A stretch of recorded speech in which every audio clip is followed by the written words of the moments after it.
Good morning students. आज हम लेकर आए हैं क्लास 4th के लिए सॉल्यूशन शीट 4। चैप्टर हमारा वही चल रहा है 5 डिजिट नंबर। इसमें देखिए एक नया टॉपिक आता है expanded form of A number. Expanded form यानी विस्तृत रूप। किसी भी नंबर को हम फैलाकर जब हम लिखते हैं तो वो उसकी एक्सपेंडेड फॉर्म कहलाती है। देखिए क्या होती है, the place value of all digits of a number joined with plus sign is called its expanded form। यानी कि किसी नंबर में जितनी भी डिजिट्स होती हैं उनको उसकी प्लेस वैल्यू के साथ लिख करके प्लस साइन लगा करके जब हम दर्शाते हैं तो वो क्या कहलाती है, एक्सपेंडेड फॉर्म कहलाती है, उसका विस्तृत रूप कहलाती है या विस्तार रूप कहलाती है उसकी। एक एग्जाम्पल दे रखा है, देखिए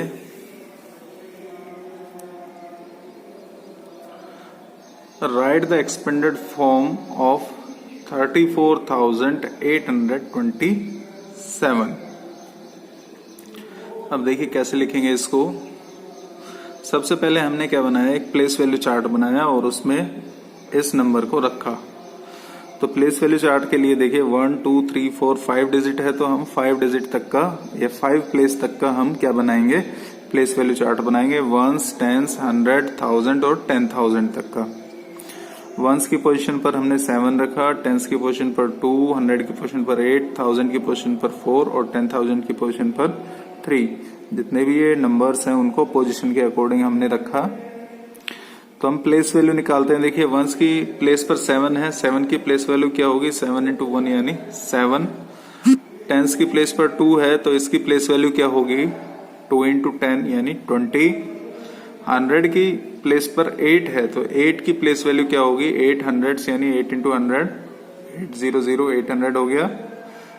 1000 की प्लेस पर 4 है तो इस 4 की प्लेस वैल्यू क्या होगी, 4 × 1000 यानी 4000।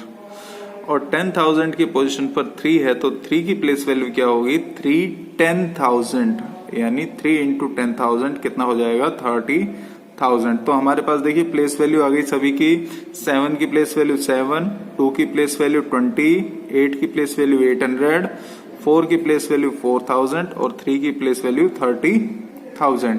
अब इसको हम एक्सपेंडेड फॉर्म में कैसे लिखेंगे, देखिए सबसे पहले हम शुरुआत कहां से करेंगे, हम प्लेस वैल्यू चार्ट के हिसाब से हम सबसे बड़ी पोजीशन से शुरुआत करते हैं।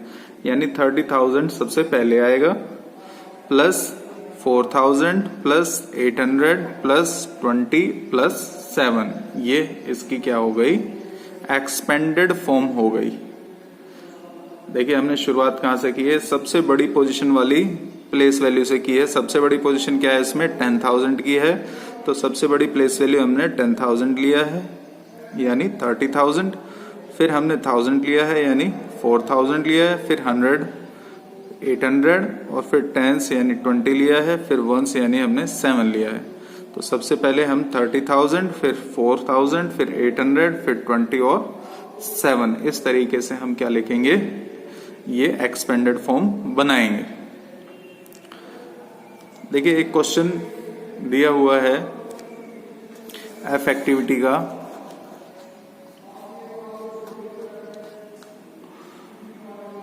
Right the following number in expanded form. ये एक क्वेश्चन मैं करके दिखा रहा हूं, बाकी के क्वेश्चन आपको खुद करने हैं। 82,038 को हमने प्लेस वैल्यू चार्ट में लिखा। वंस की पोजीशन पर 8, टेंस की पोजीशन पर 3, 100 की पोजीशन पर 0, 1000 की पोजीशन पर 2 और 10,000 की पोजीशन पर 8। तो 8 की प्लेस वैल्यू क्या होगी, 8 1 यानी 8। 3 की प्लेस वैल्यू 3 10 यानी 30। 0 की प्लेस वैल्यू क्या होगी, 0 100। अब मैंने आपको पहले भी बताया था 0 की प्लेस वैल्यू हमेशा 0 ही होती है, क्योंकि 0 को आप चाहे 100 से मल्टीप्लाई कीजिए, चाहे 1000 से, चाहे 1 से कीजिए या 10 से, वो 0 ही आएगा। इसलिए इस 0 की प्लेस वैल्यू क्या होगी, 0। 1000 के प्लेस पर 2 है तो 2 की प्लेस वैल्यू क्या होगी, 2000। 10,000 की प्लेस पर 8 है तो 8 की प्लेस वैल्यू क्या हो जाएगी 8 10,000 यानी 80,000। अब इसको मैंने अभी आपको बताया कि हमें सबसे बड़ी प्लेस से लेके लिखना शुरू करना है और फिर चलते चलते सबसे छोटी प्लेस पर चलना है। यानी पहले 10,000 की प्लेस लिखी जाएगी, फिर 1000, फिर 100, फिर टेंस और फिर वंस। तो 10,000 की प्लेस वैल्यू यानी 80,000, फिर 2,000, फिर 0 और फिर 30, फिर 8। 0 जो है हम इसको इग्नोर करेंगे क्योंकि 0 को हम रिटर्न में नहीं लेते हैं। आपको पहले भी बताया, जब हम वर्ड्स में नंबर्स को लिख रहे थे तब भी मैंने आपको बताया था कि 0 वाली जो पोजीशन होती है वो वैकेंट होती है, वो लिखी नहीं जाती है और ना ही बोली जाती है। तो यहाँ पर हम जब इसको एक्सपेंडेड फॉर्म में लिखेंगे तो भी नहीं लिखेंगे। 80,000, 2,000, 30 और 8 जो 0 की प्लेस वैल्यू है इसको इग्नोर करेंगे। इस तरीके से हम इसको लिखेंगे। बाकी क्वेश्चन आपको खुद करने हैं, ये क्वेश्चन मैंने कर दिया है। देखिए नेक्स्ट आता है, देखिए हमारा शॉर्ट फॉर्म। जैसे हमने नंबर्स को एक्सपेंड किया था वैसे ही हम नंबर्स को छोटा करते हैं यानी शॉर्ट करते हैं। शॉर्ट फॉर्म क्या होती है, देखिए the sum of all the place value of the digit of a number is called short और स्टैंडर्ड फॉर्म। जितनी भी ये प्लेस वैल्यू और डिजिट दी हुई है हमें, इन सब का हम टोटल कर देते हैं तो क्या आ जाता है हमारे पास, नंबर की शॉर्ट फॉर्म आ जाती है, या उसको हम स्टैंडर्ड फॉर्म भी बोलते हैं। एक एग्जांपल दिया हुआ है, देखिए 80,000, 4,000, 570 और 4। इसको हमको शॉर्ट फॉर्म में चेंज करना है। तो आप या तो आप इसको सीधा ही क्या कर सकते हैं, ऐड कर सकते हैं। जैसे ये देखिए सारा ऐड कर दिया मैंने तो क्या आ गया 84,574 आ गया। लेकिन अगर आप इसको इस तरीके से नहीं कर सकते तो इसको दूसरा तरीका भी है। दूसरा तरीका क्या है, देखिए 80,000 है, 80,000 में क्या होगा, देखो 1, 10s, 100s, 1000, 10,000 यानी क्या है 8 10,000 है। 1s, 10s, 100s, 1000 यानी 4,000 है। 1s, 10s, 100 यानी 500 है। और 1s, 10s यानी 7 10s है और 1s यानी 4 1s है। तो आप प्लेस वैल्यू चार्ट बनाइए। प्लेस वैल्यू चार्ट बनाइए, कहाँ बनाएंगे, कहाँ तक बनाएंगे, देखिए 1 है हमारे पास, 10 है, 100 है, 1000 है और 10,000 है। तो हम 10,000 तक का प्लेस वैल्यू चार्ट बनाएंगे। 1s में 4 1s है तो 1s में हमने 4 रखा है।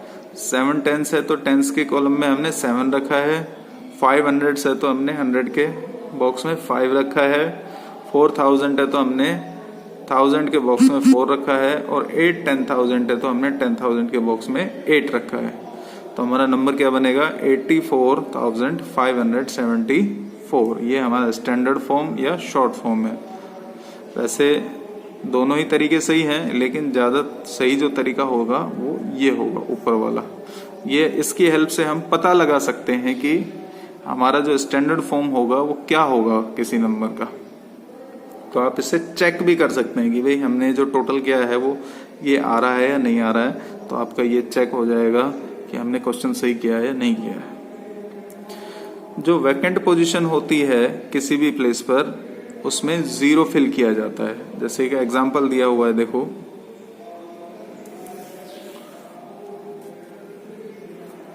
वैकेंट पोजीशन पर 0 फिल किया जाएगा। एग्जांपल दिया हुआ है, देखिए 50,000, 748। तो यहाँ पर देखिए अगर हम इसको देखें तो अगर हम इसका टोटल करेंगे तो ये आएगा 50748 यानी 50,748। लेकिन इसमें प्लेस वैल्यू चार्ट की हेल्प से कैसे करेंगे, देखिए 1s, 10s, 100s, 1000 और 10,000। तो कितना है 5 10,000 है। 1s, 10s, 100, 700 है। 1s, 10s, 4 10s है और 1s यानी 8 1s है हमारी। और यहाँ पर देखिए है 1000 पोजीशन इज वैकेंट, यहाँ नहीं दी हुई है, इसलिए जो 1000 की पोजीशन है वो क्या है, वैकेंट है।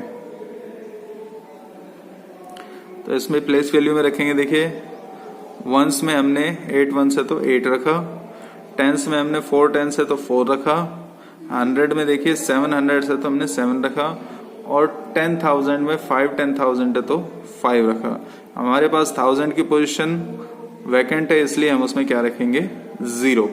तो मैंने आपको पहले ही बताया है the vacant position of any place will be filled with 0 से फिल की जाएगी। तो इसकी जो स्टैंडर्ड और शॉर्ट फॉर्म बनी है वो क्या बनी है 50,748। ऐसा ही एक और क्वेश्चन दिया हुआ है, देखिए एक्टिविटी जी में